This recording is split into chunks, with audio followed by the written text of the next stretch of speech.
اور اپنی اولاد کو قتل نہیں کریں گی. ولا یاتین ببہتان یفترینہ بین ایدیہن وارجلہن، اور کوئی بہتان ایسی نہیں تراشیں گی. اور اختصار کے ساتھ ولا یعصینک فی معروف، اور معروفات میں آپ کی نافرمانی نہیں کریں گی. تو یہ بات آ گئی نا. اب ترجمہ میں پھر سے پڑھ دیتا ہوں. اے پیغمبر، جب مسلمان عورتیں آپ سے ان باتوں پر بیعت کرنے آئیں کہ وہ اللہ کے ساتھ کسی کو شریک نہ کریں گی، چوری نہ کریں گی، زناکاری نہ کریں گی، اپنی اولاد کو نہ مار ڈالیں گی، اور کوئی ایسا بہتان نہ باندھیں گی جو خود اپنے ہاتھوں پیروں کے سامنے گھڑ لیں، اور کسی نیک کام میں تیری بے حکمی نہ کریں گی، تو آپ ان سے کیا کر لیں؟ بیعت کر لیا کریں. آپ ان سے بیعت کر لیا کریں. فبائعہن، آپ کس سے بیعت کر لیا کریں؟ مسلمان عورتوں سے، مومنہ عورتوں سے. کون کہہ رہا ہے؟ اللہ رب العزت کہہ رہے ہیں. اور بیعت کون کر رہے ہیں؟ نبی اکرم صلی اللہ علیہ وسلم کر رہے ہیں.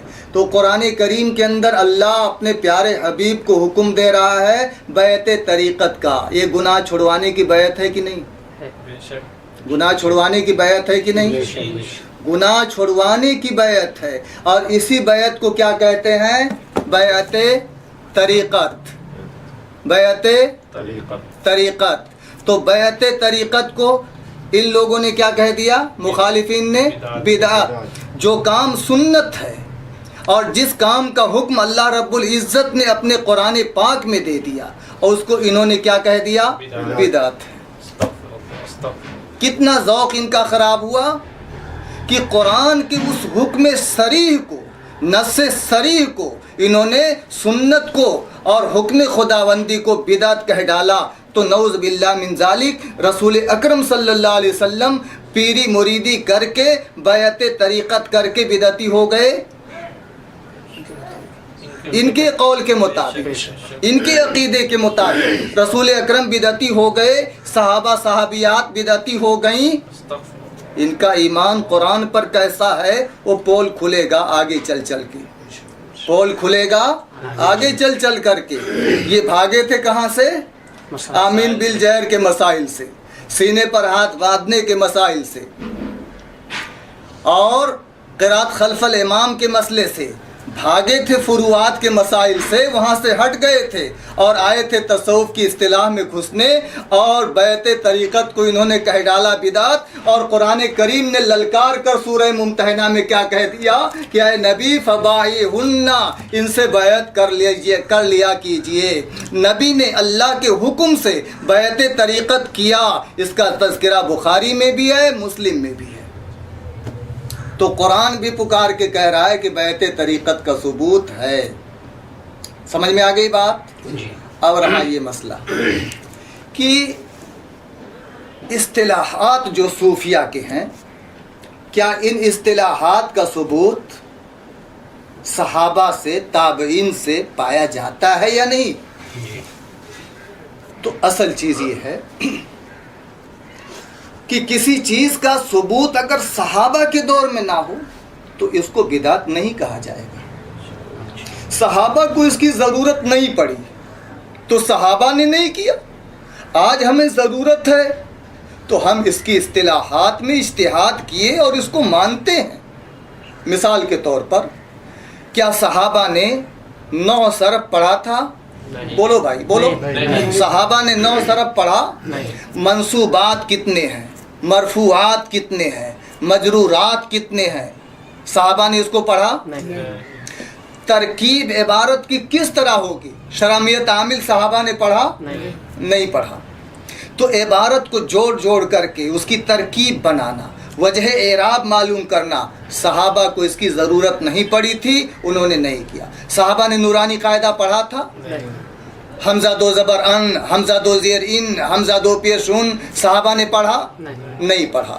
اور آج ہم پڑھتے ہیں. تو صحابہ کو اس کی ضرورت نہیں پڑی تھی، آج ہمیں ضرورت ہے. کیوں؟ صحابہ تو رسول اکرم صلی اللہ علیہ وسلم جو ان کے پیر مرشد تھے، ہادی عالم تھے، براہ راست قرآن کریم کو ان سے اخذ کرتے تھے اور سیکھتے تھے، ان کو ان اصطلاحات کی کوئی ضرورت نہیں تھی، اور آج ہمیں ضرورت ہے۔ تو صحابہ کو ان چیزوں کی ضرورت نہیں پڑی تھی، آج ہمیں ضرورت ہے۔ اس کی بنیاد پر علماء نے 9 صرف کے اصطلاحات میں اجتہاد کیا یا نہیں کیا؟ امت اس کو تسلیم کرتی یا نہیں کرتی؟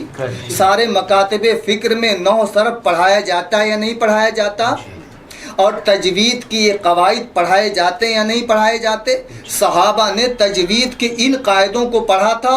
نہیں پڑھا تھا۔ وہاں تو اے لقائے تو جواب ہر سوال، اے لقائے تو جواب ہر سوال، مشکل از تو حل شود بے قیل و قال، مشکل از تو حل شود بے قیل و قال۔ صحابہ کی لقاء اور ملاقات رسول اکرم صلی اللہ علیہ وسلم سے ہر سوال کا جواب رسول اللہ کی ملاقات تھی، اس لیے ان کو 9 کی ضرورت نہیں پڑی، صرف کی اصطلاحات کی ضرورت نہیں پڑی، اور تجوید کی اصطلاحات کی ضرورت نہیں پڑی۔ اور آگے مجھے کہنے کی اجازت دیجئے کہ علم حدیث کے اصطلاحات کی ضرورت صحابہ کو نہیں پڑی۔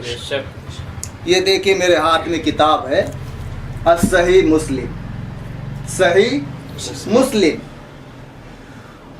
صحیح بخاری کے بعد مسلم شریف کا نمبر آتا ہے اہل علم کے نزدیک۔ یہ صحیح مسلم شریف ہے، اس کے صفحہ 11 پر علامہ ابن سیرین علیہ الرحمہ کا بیان دیکھیے۔ یہ مشہور تابعی جلیل القدر صاحب تابعی اور محدث کبیر، یہ کیا فرماتے ہیں؟ عن ابن سیرین، صفحہ 11، عن ابن سیرین قال لم يكونوا يسألون عن الاسناد۔ صحابہ اور تابعین سندوں کے بارے میں سوال نہیں کرتے تھے۔ کس کے بارے میں؟ سند کے بارے میں سوال نہیں کرتے تھے۔ کیوں؟ صحابہ کو سند دریافت کرنے کی ضرورت نہیں پڑی تھی۔ تو علم حدیث کے اصطلاحات کا وجود صحابہ کے دور میں تھا؟ نہیں تھا۔ علم حدیث کے اصطلاحات کا ثبوت اور اس کا وجود صحابہ کے دور میں نہیں تھا، اور جب فتنہ واقع ہو گیا تو اب علم حدیث کے اندر اجتہاد کیا گیا اور حدیث کے اقسام طے کیے گئے، اور ان اصطلاحات کو بتایا گیا کون سی حدیث صحیح ہے، کون سی حدیث ضعیف ہے، کون سی حدیث قوی ہے، کون سی حدیث مرسل ہے، اور اس طرح جتنے حدیث کے اقسام ہو سکتے ہیں، راویوں کے اعتبار سے اصطلاحات ہو سکتی تھیں۔ ساری اصطلاحات کب مدون ہوئی ہیں؟ بعد میں۔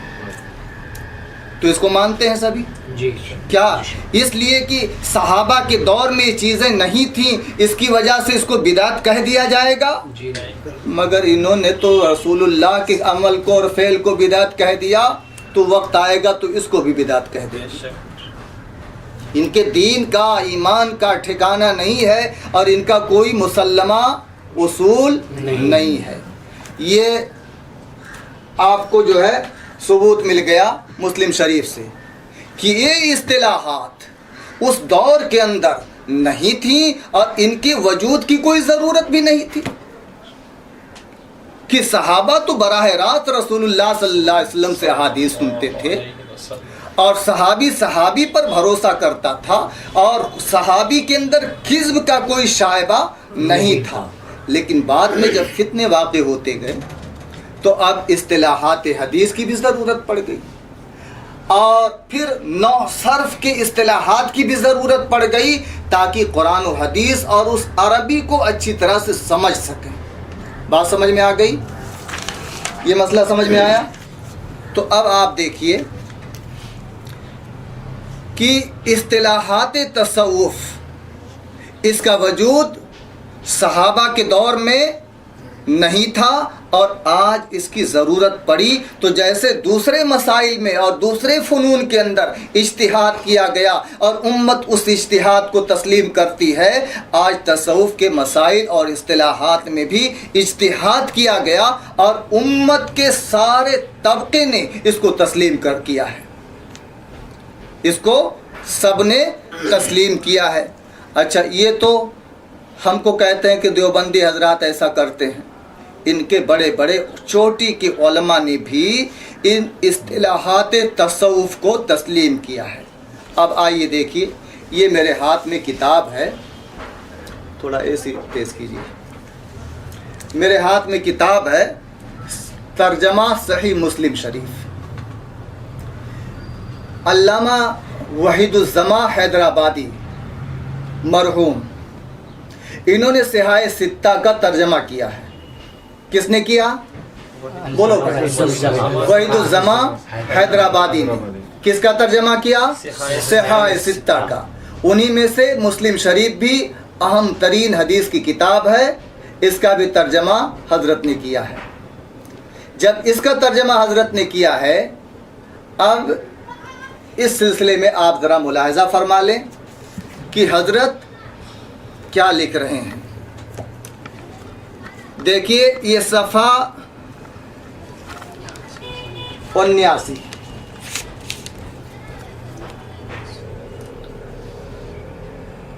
جلد اول صفحہ 79، عنوان ہے تصوف کی تعریف، اور یہ چوٹی کے علماء اہل حدیث میں شمار ہوتے ہیں، بہت ساری کتابوں کے مصنف اور مؤلف تسلیم کیے جاتے ہیں، اور یہ مسلم شریف اور صحاح ستہ کا جو ترجمہ حضرت نے کیا ہے، ہمارے پڑوسی ملک میں اور جہاں غالی قسم کے اہل حدیث، نام نہاد اہل حدیث پائے جاتے ہیں، تو یہ اپنی بیٹیوں کو جہیز میں دیتے ہیں، یہ اپنی بیٹیوں کو جہیز میں دیتے ہیں۔ تو حضرت فرما رہے ہیں کہ دیکھو، خلاصہ تصوف کا یہ ہے کہ بندے کو خدا سے محبت اور الفت پیدا ہو۔ تصوف کا خلاصہ کیا بتایا حضرت نے؟ کہ بندے کو خدا سے محبت اور الفت پیدا ہو اور خدا کا خیال ہر وقت بندے کے دل میں رہے۔ تو اعلیٰ درجہ اس کا یہ ہے کہ بندہ خدا کی ذات کے تصور میں ایسا غرق ہو جائے کہ سوا خدا کے کچھ نظر نہ آئے۔ خدا کی ذات میں بندہ ایسا غرق ہو جائے کہ سوا خدا کے کچھ نظر نہ آئے، گو ظاہری آنکھوں سے دنیا کی چیزیں دیکھے اور کانوں سے سنے، پر جب دل خدا سے لگا ہے تو آنکھ اور کان مردے کی آنکھ اور کان کی طرح کھلے ہیں۔ آنکھ دیکھتی ہے، کان سنتا ہے، مگر دھیان اور لو مولا کی ہے، مگر دھیان اور لو مولا کی ہے۔ اس کو وحدت الشہود کہتے ہیں، اس کو وحدت الشہود کہتے ہیں، جو اعلیٰ درجہ کے فقیروں اور صوفیوں اور خدا کے پاک بندوں کو حاصل ہوتا ہے، خدا کے پاک بندوں کو حاصل ہوتا ہے۔ یہ ہے وحدت الوجود کا وہ مسئلہ جس کی وجہ سے انہوں نے، زبیر علی زئی نے اور طالب الرحمن نے، توصیف الرحمن نے، معراج ربانی نے ہمارے علماء دیوبند پر کفر کا فتویٰ لگایا ہے۔ کیا لگایا؟ کفر کا فتویٰ لگایا۔ اور توصیف الرحمن نے کہا اس زمین کے سینے پر اس سے بڑا کوئی کفر نہیں ہے۔ کس سے بڑا؟ تو وحدت الوجود کے مسئلے سے زیادہ سنگین کفر اس زمین کے سینے پر کوئی نہیں ہے۔ استغفر اللہ۔ اس کو ان کے اب چوٹی کے علماء کیا کہہ رہے ہیں؟ سنگین کفر ہے، اور اسی کفر کو کون تسلیم کر رہے ہیں؟